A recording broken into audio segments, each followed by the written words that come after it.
স্বপ্ন যেখানে ডাকে, গল্প যেখানে শুরু হয়। চলো ঘুরে আসি পৃথিবীর নতুন কোণে আমার সাথে। গো ফার উইথ নাজমুল। আসসালামু আলাইকুম। গো ফর উইথ নাজমুলের নতুন একটি পর্বে আপনাদের সবাইকে স্বাগত। আমরা এখন আছি সুন্দরবনে। চুপ, একদম চুপ। দেখুন, ওই যে হরিণের একটি দল, ওরা কি শান্তিতে খাচ্ছে। আমরা সবাই একদম নিঃশব্দ হয়ে আছি, যাতে ওদের কোনো অসুবিধে না হয়। জীবনে প্রথম এত কাছ থেকে বন্য হরিণ দেখার অনুভূতিটা বলে বোঝানো যাবে না।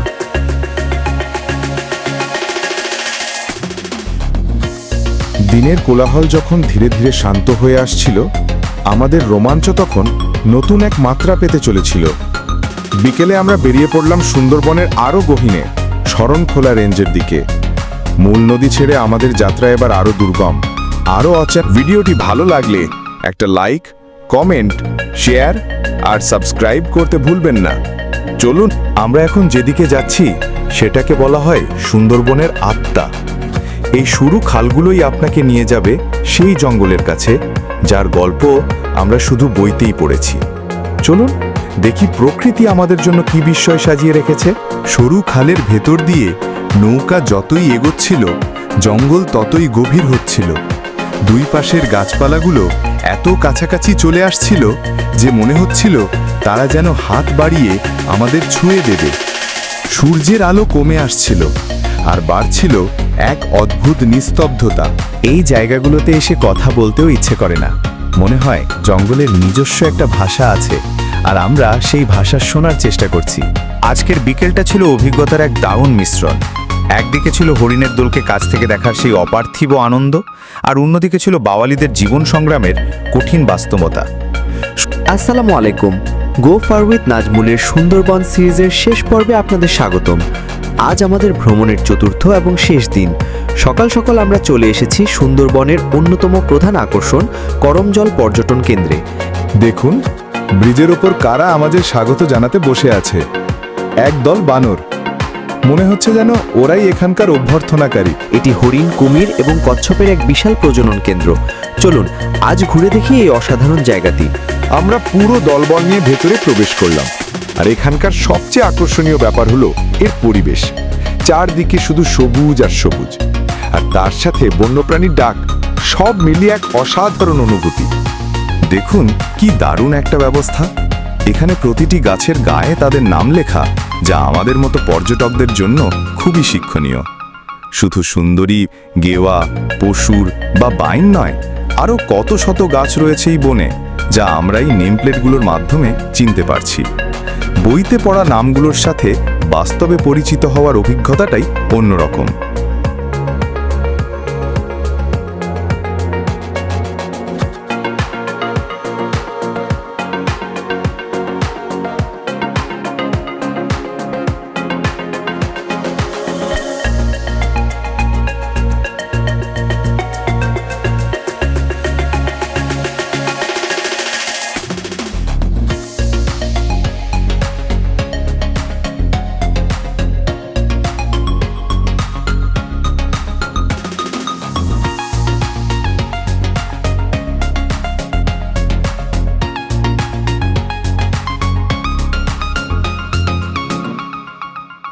ওয়াও বন্ধুরা, জাস্ট একবার দেখুন কত কাছ থেকে হরিণগুলো দেখা যাচ্ছে।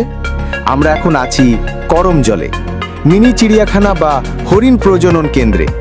এমন দৃশ্য টিভিতে বা ছবিতে অনেক দেখেছি, কিন্তু বাস্তবে এত কাছ থেকে দেখার অনুভূতিটা সম্পূর্ণ অন্যরকম। সত্যি, এমন সুযোগ কি আর ছাড়া যায়?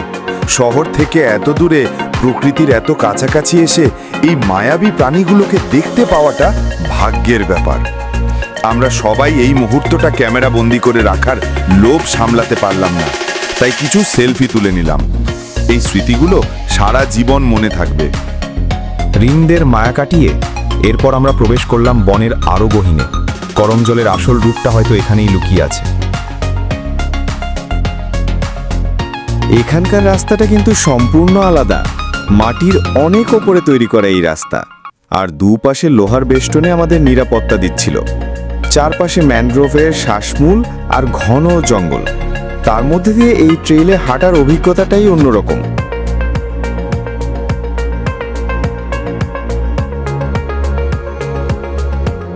আমরা সবাই দলবদ্ধভাবে জঙ্গলের ভেতর দিয়ে হাঁটছিলাম। চারপাশের পরিবেশটা ছিল অসাধারণ। ভোরের আলোয় পাখির ডাক আর দূর থেকে ভেসে আসা বানরের কিচিরমিচির শব্দ যেন প্রকৃতির নিজস্ব অর্কেস্ট্রা তৈরি করেছিল। এই শব্দগুলোই আমাদের শহুরে ক্লান্তি দূর করে দিচ্ছিল। অনেকটা পথ হাঁটার পর আমরা বিশ্রামের জন্য একটা দারুণ জায়গা পেলাম। ক্লান্তি থাকলেও সবার মুখে ছিল হাসি। আর এমন সুন্দর জায়গায় ছবি না তুললে কি চলে? শুরু হলো আমাদের ফটোশ্যুট। আমি রেলিংটার পাশে দাঁড়িয়েছিলাম, আর আমার চারপাশের এই অসাধারণ দৃশ্যটা যেন ছবির ফ্রেমটাকে জীবন্ত করে তুলেছিল।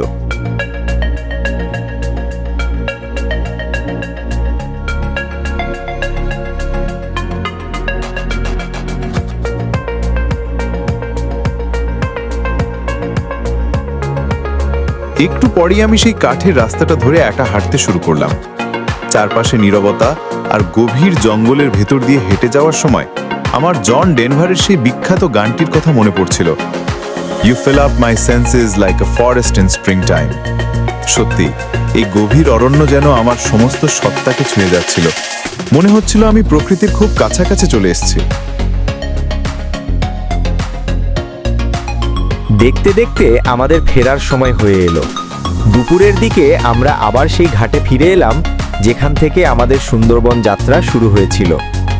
এখানেই আমাদের জন্য অপেক্ষা করছিল সেই বাস, যা আমাদের ফিরিয়ে নিয়ে যাবে কর্মব্যস্ত ঢাকায়।